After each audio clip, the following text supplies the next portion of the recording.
we are working extremely hard to truly care about customers. Every day think about what we can do differently to bring happiness to the customers, to those users, including K-12 schools, healthcare organizations for telemedicine, telehealth, and also there are so many new things in the pipeline. Eric, we met about about 5 years ago. And since that time, Zoom has entered the language as a verb. So much has changed. And so tell us very briefly what's going on with Zoom right now. Thank you, Michael. You're so right. And since we met 5 or 6 years ago, I think a lot of things have changed, right? 3 years ago, we became a public company. We are working so hard to focus on innovation. And last year, on many fronts, that was extremely challenging. But the good news is we finally, I think our dream is coming true to leverage our technology to truly help the world, to help people stay connected during the pandemic crisis time. I can tell you we're very excited about the future. But again, I think one thing that is not changed is the amount of the work, still a lot. So I remember when we first met, you spoke a lot about customer happiness. How do you think about customer happiness today at the size, the scale that Zoom is at? Yeah, customer happiness, it is still our core value. That is not changed at all. Actually, we do feel more responsibility. We need to do more because prior to pandemic crisis, Zoom was built to serve for enterprise, business, or government customers. But since last year, we had so many new users, consumers, prosumers, new use cases. We feel like we have more responsibility. Not only do we deliver happiness to the enterprise customers, but also we would like to embrace all those new use cases and do more to care about them. The number of different use cases, you're no longer just enterprise by any means. First of all, we got to look at everything from a customer perspective. We cannot say, hey, let's ignore this user or that customer. That's not right. So we got to make sure before we make any decision, always look at it from customer and the user, new use case perspective, not always look at it from our perspective. That's number one. That's always our principle. Number two is, because we have so many first-time new users, they may not know Zoom well. And not like some enterprise customers, we already worked together for a long time. The trust is already established. We need to keep everything open and transparent. Make sure we share with them, communicate with them about why we are going to make this change, why we are going to upgrade the client to the next release, to next version. We got to make sure communicate with them well. Because a lot of new users is the first-time consumers, right? That's the second thing. Third thing, internally, we got to still focus on our company culture. That's extremely important. Otherwise, given all the work in the hard work in the pipeline, and especially we are all working from home, it's not that easy to be stuck from home for such a long time. Anxiety, depression, and a lot of issues, how to make sure we care about our employees and then together we care about the customers. I think that's also very important. That's why, we really focus on to maintain our company, the culture. Why is company culture so important in this? And I'm thinking broadly about, I think the term customer experience, you call it customer happiness, more broadly customer experience. What is the role of corporate culture and why is that so challenging for everybody? Company culture, fundamentally, I think that's a number one important thing. I give one example. Back to the last April, March, or May, in the December of 2019, if you look at the daily meeting participant on a peak day around 10 million, back in March and April, 30 times more. It jumped too quickly to 300 million daily meeting participants. A lot of work, right? In terms of adding capacity and fix some small glitches here and there, not only for our data center here, but all over the world, right? But if we do not invest to our company culture, I can tell you a lot of employees, they might quit already because it's huge pressure. and you work very hard around the clock. That's why when you invest in the company culture, employees realized this is the best time we should work hard to really help the world, right? And employees, they did not complain.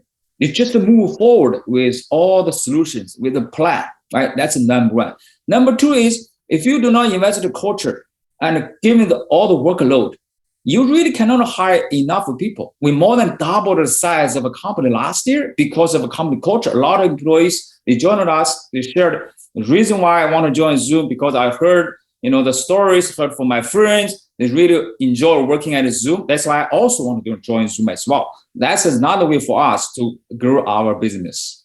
Eric, you talk about investing in corporate culture, company culture. Can you break that down for us? What does that mean in more concrete terms?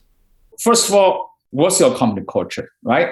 You have to write down that, right? So our company culture, just the two words, deliver happiness.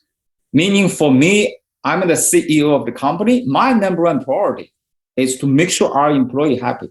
And together as a business, we make our customer happy. That's our company culture.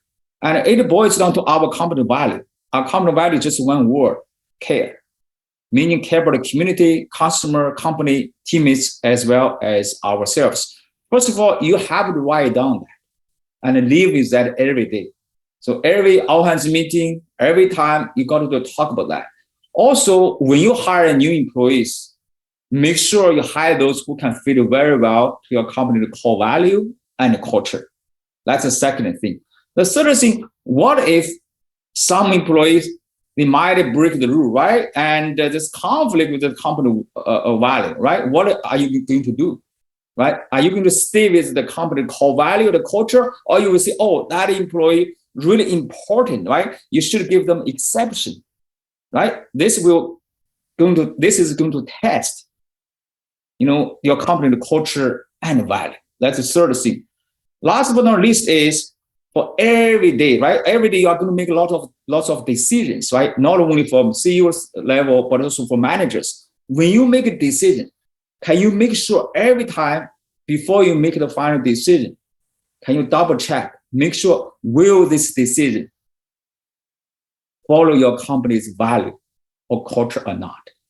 A lot of things like this can really help you and to evolve and shape to maintain the company, the culture and the value. How much time do you spend personally on issues of culture versus, say, product development?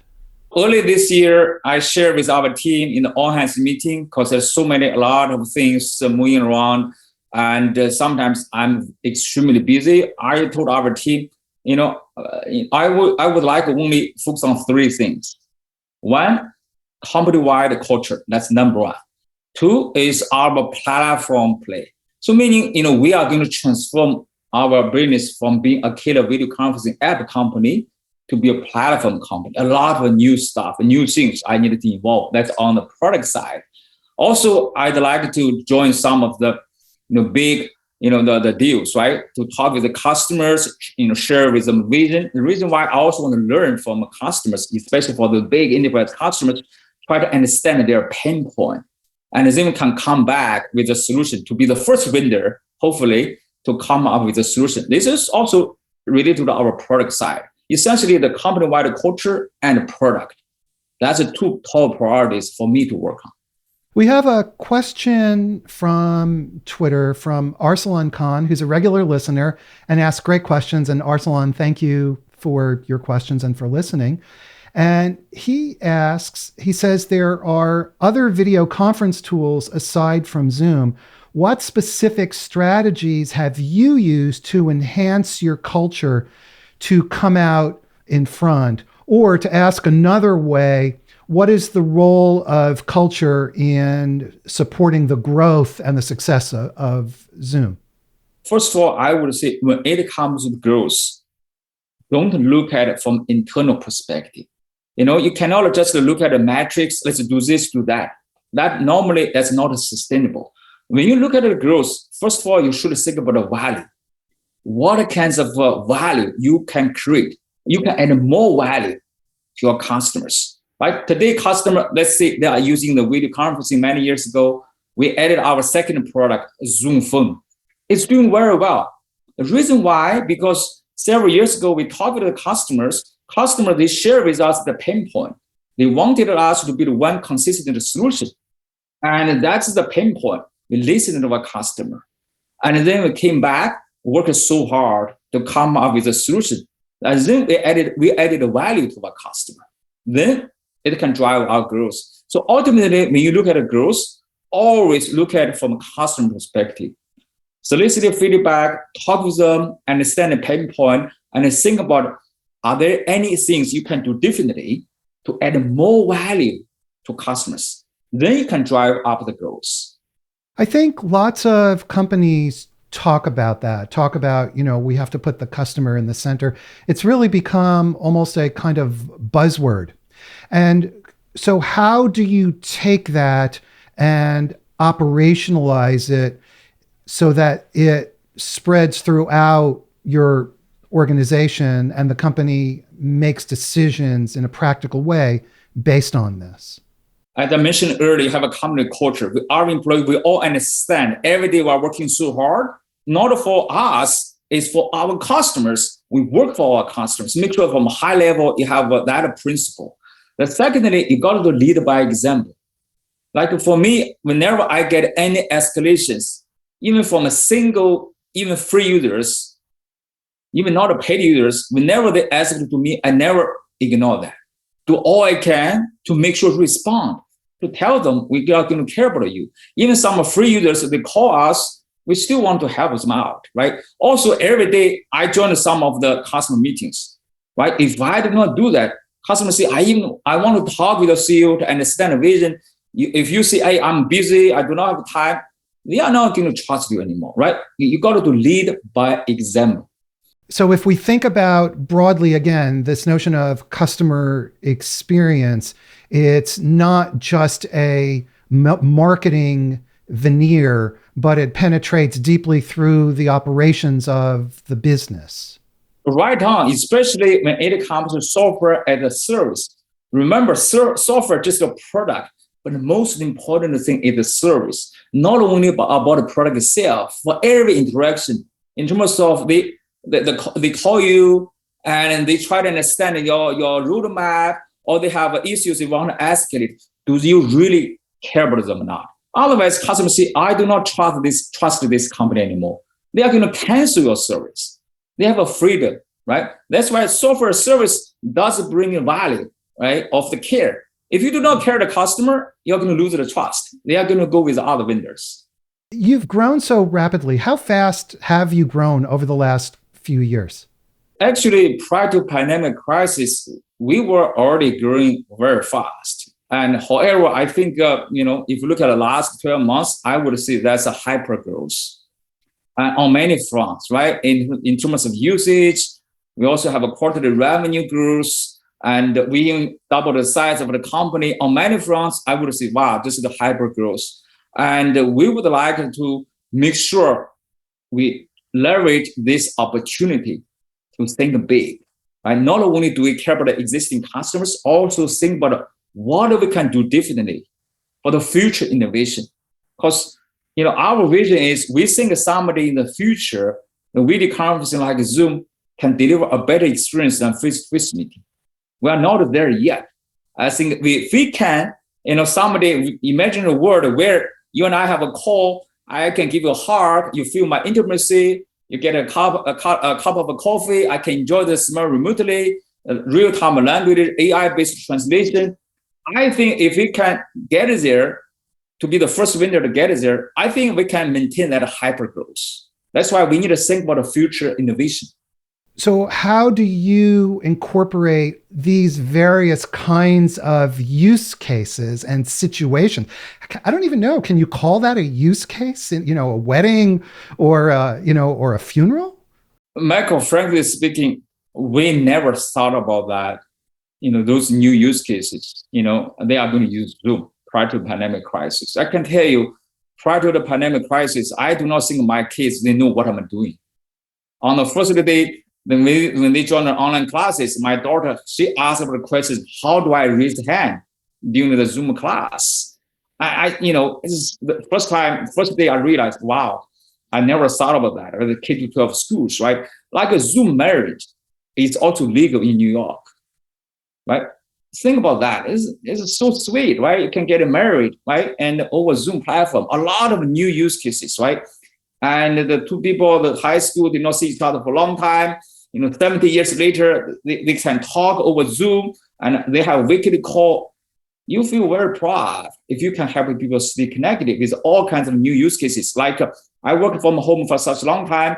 Mental health is very important, right? You talk with doctors, telemedicine, telehealth, all those new use cases like online yoga class. I think it can really help. Especially when we are stuck during the pandemic crisis. We have another question from Twitter, again from Arsalan Khan. He's an attentive listener, and he asks, how do you encourage your ecosystem to understand, accept, and align to your culture? As I mentioned earlier, we need to keep everything open and transparent. Share with them what we are doing, right? To share with our ecosystem. Like, last year, I had the weekly webinar. Now I have monthly webinar and share the privacy, security, share what we're doing. And also the audience can ask any questions. That's one. The two is make sure you sit down, with the customers, partners, or developers, right? From your ecosystem. That's why based on the feedback, we doubled down on our SDK business. Also, we're going to announce the Zoom apps as well to make sure third party, they can build all kinds of integrations, also embedded the different context, into the Zoom interface as well, right? That's a way for us to care about our, ecosystem.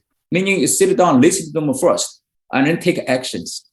I'm sure there are times when you have to make a choice between investing in stakeholder happiness, whether it's your employee happiness, customer happiness, ecosystem partners, and their happiness and satisfaction, where you have to choose between that and the costs and the impact on profitability, what have you.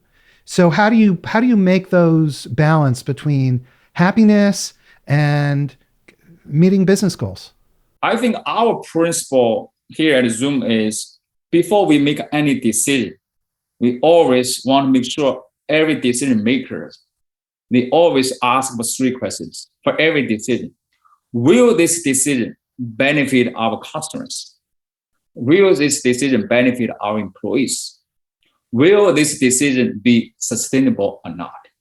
We really do not look at the profitability or other metrics. Like last year, we decided to offer the free services to K-12 schools, around 25 countries, 125,000 K-12 schools. No one, I can tell you, at Zoom challenge, hey, what if the cost is high? What's the impact to the profitability, to cash flow? Nobody even asked the question. Everything about, yes, this will benefit our community, benefit the country, benefit the society.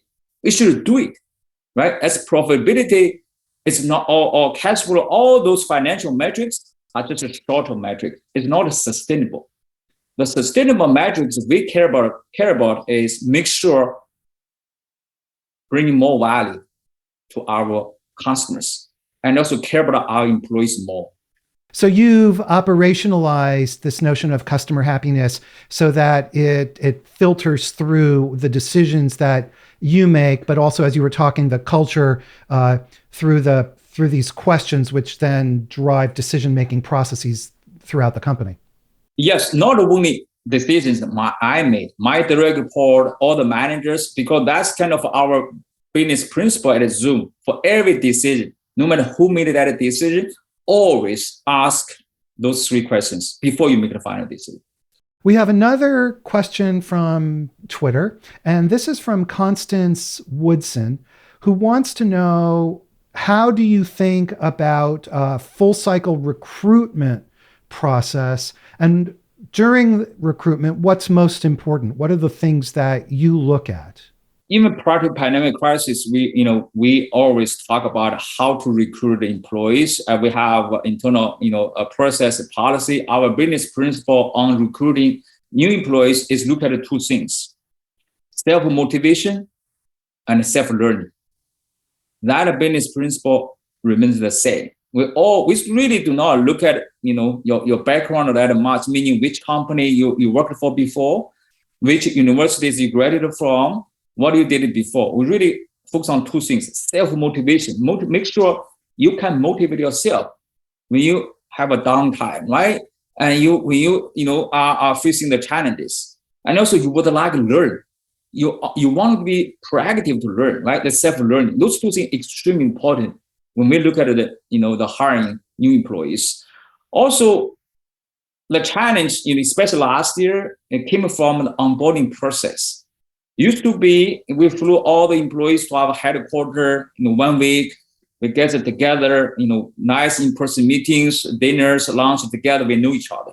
Now its onboarding process is completely different. It's very challenging. The new employees, they do not know each other. And the existing employees and new employees, they also do not know each other.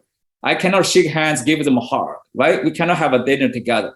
How to, pivot your onboarding process to embrace the remote workers? That's very challenging. We're still learning. We're still on the way to learn.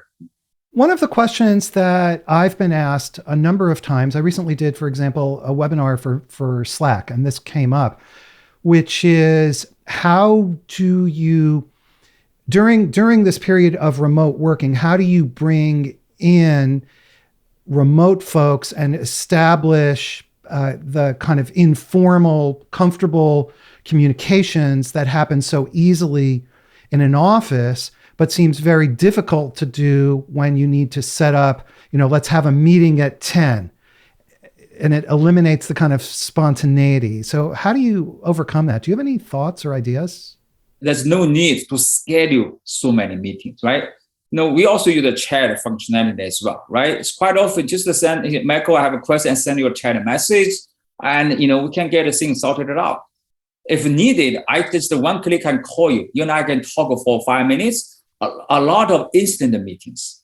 No need to schedule. And also the meeting very fast. This is 5 minutes or 10 minutes. Also, we do not like to schedule long meetings, especially like 5 or 10 people for 1 hour meeting. It's very costly, right? Especially don't schedule the back-to-back meetings. I think leverage, just the chat message, instant meetings, short meetings. And also on Wednesdays here, there's no internal meeting on Wednesdays, right? It's because we want to give our employee more time to think, right? To make sure they focus on their work, right? So a lot of times you even do not need to schedule a meeting. You've been growing so rapidly. What are the kind of challenges that come up when a company is growing so explosively? You need to make sure the employees already working extremely hard, right? You got to help them, right? That's why we more than double the size of a company, right? You need to have more resources to help you out. Otherwise, the employees, they already, burning out, right? Every day is 24 hours, right? You make sure you think about how to, hire more resources to help. That's number one. Number two is make sure employees really understand, the company's the vision, right? So make sure they understand every day they're working so hard for what, right? And that's a big, dream, right? We all want to help the world, to help people stay connected. Don't always let us think about, every day they're so busy. Think about, in the long run, what you can achieve, right? By working hard, by delivering happiness to our customers. Make sure they understand that. Also, you need to make sure they care about them, right? Do more things proactively. Don't let the employee, they complain about something, then you do something. It's too late. You look at everything, all the managers, senior executives, look at it from employee perspective. Like last year, I mean, double down on our health care benefits, right? And the free grocery delivery and more mental health help. You might get the speakers, and based on feedback, we are doing so many things, right? Proactively to care about your employees. We have another question from Twitter, and this is from Jeff Susna, who's asking, how do you ensure that it's not just a matter with employees of sink or swim? What kind of support do you give to employees to ensure that they can do their best under these very trying circumstances? So again, it's an employee happiness issue. When it comes to employees, I think that will start from a hiring process, right? You want to hire those employees, they really share the value, right? They want to come to Zoom. They want to make the world a better place. They really want to help build a solution to help the people stay connected. I think we should start from that first. After they join Zoom, and also we, as I mentioned earlier, right? They understand, employer, the Zoom, we do care about them. But ultimately, we want to make sure our employees, why you work from Zoom? What's the definition of success, right? We communicate very well with our employees. Every time in a new employee orientation meeting, I always share with our employees. I want to make sure all of us, all the employees, existing employees, new employees, myself included, every day we think about what we can do differently to become a better version of ourselves. You add more and more values to yourself first, right? And in 10 or 20 years, when you retire, when you look back, you will say, yeah, I enjoyed working from Zoom. Guess what? I became a better version of myself. I think that's a definition of success. As long as employees, they are aware of that, they would like to learn, they motivate themselves, they become a better version of themselves. Guess what? Our business will continue growing. And our business will be happy, employee also will be happy too. Seems to me that creates a very significant burden for you or anybody that is talking about it this way, because if you don't follow through, then you will lose trust because people will think, oh, it's just pretty words, but without meaning. So you're creating a very high bar for yourself. Very true. That's the reason why trust is everything, right? And the speed of trust, that's a wonderful book. And author is Stephen Covey. That's our favorite book. Every employee at Zoom, we highly recommend they read that book, right? With the trust, I think everything is easier because they are not going to challenge your intention. They trust you. They know you want to help them out, right? That's why it's easier. Otherwise, quite often the problems comes from you have a great intention, you want to make a decision, they do not trust you. Then you have an execution problem.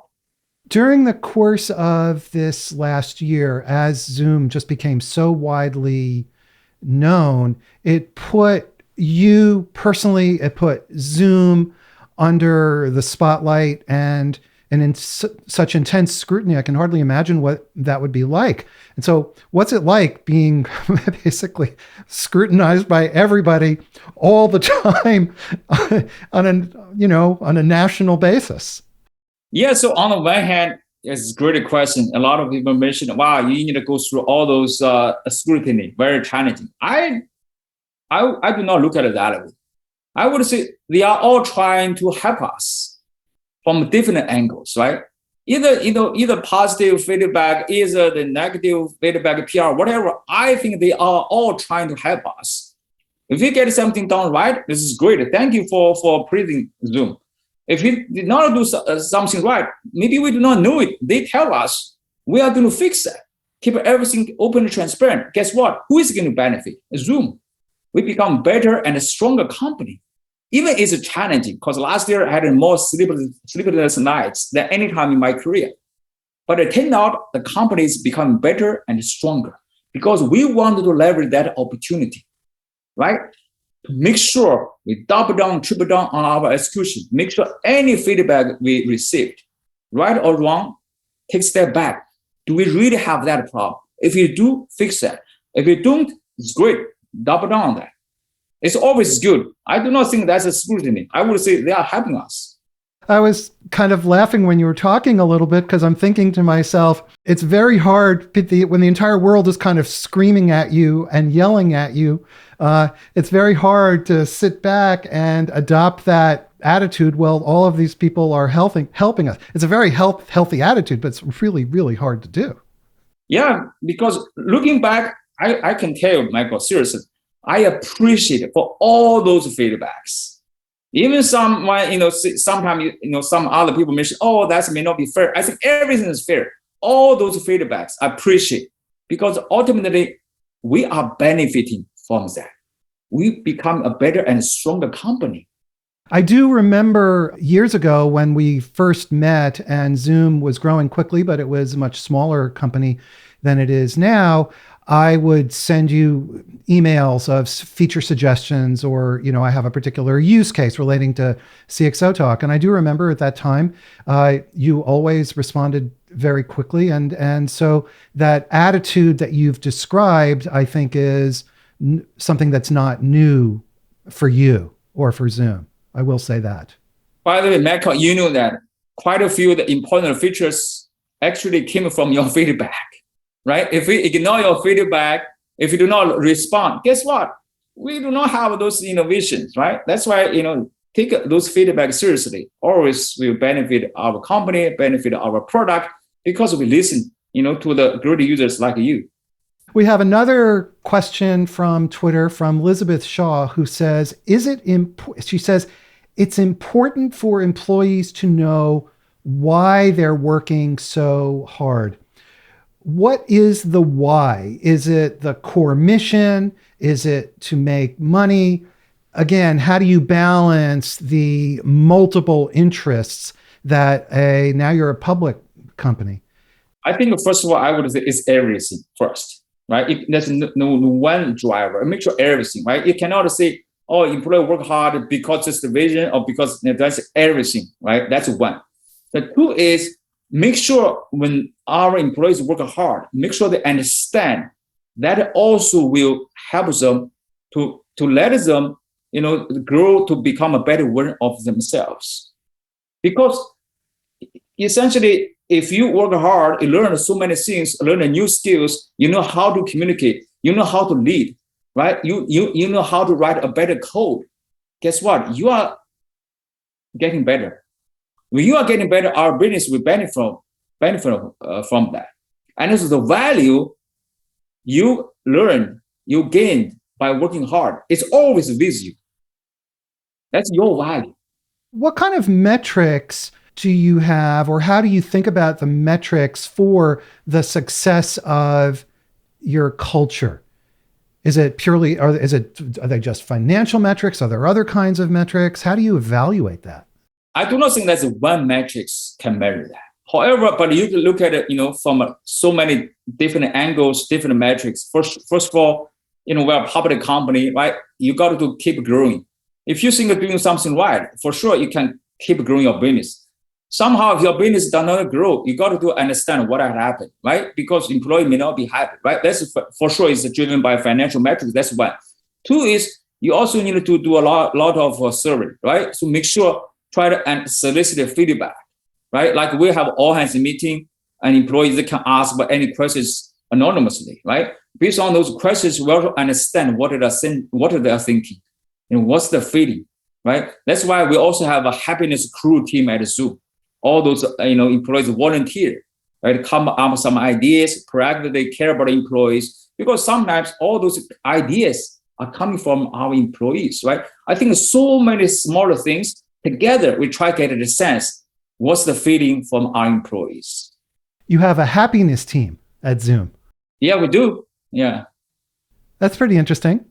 Yeah, that's all volunteer, right? Employees volunteer. We do not have a full-time job on that. Just the employees from a remote of a different office, they organize, we call it a happiness crew, and to help us. Do you have a view on where the world of work is going into this next period of time?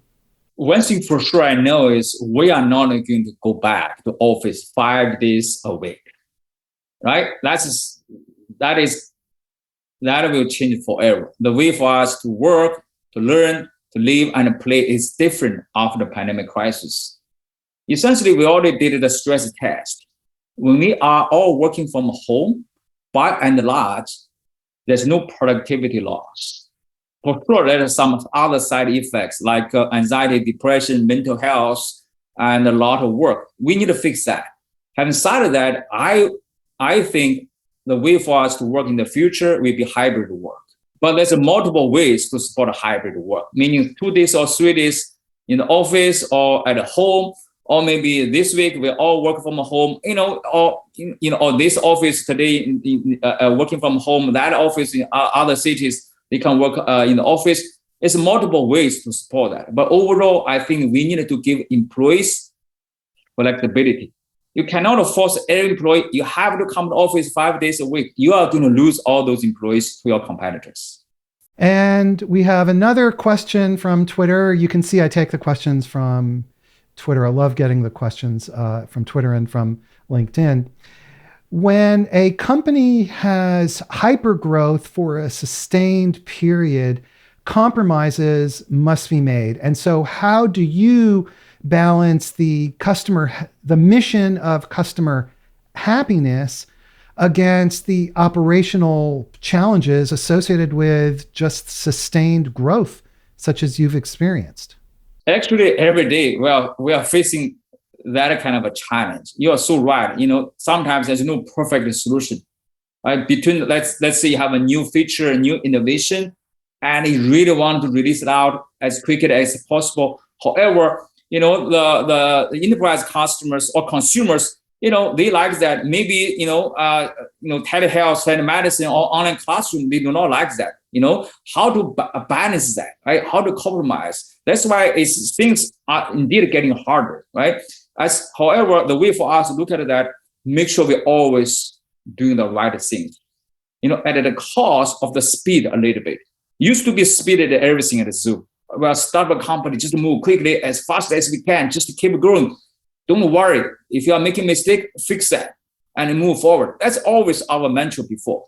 Now, given the size of a company, given the the importance, we cannot do that anymore. We want to make sure doing the right things first. Even sometimes you have to sacrifice the speed. Some of the features we already delayed several times. The reason why we want to make sure look at all the scenarios, make sure don't let any users down. So unfortunately, that's a compromise, but you have to do that. You started out as an enterprise software company.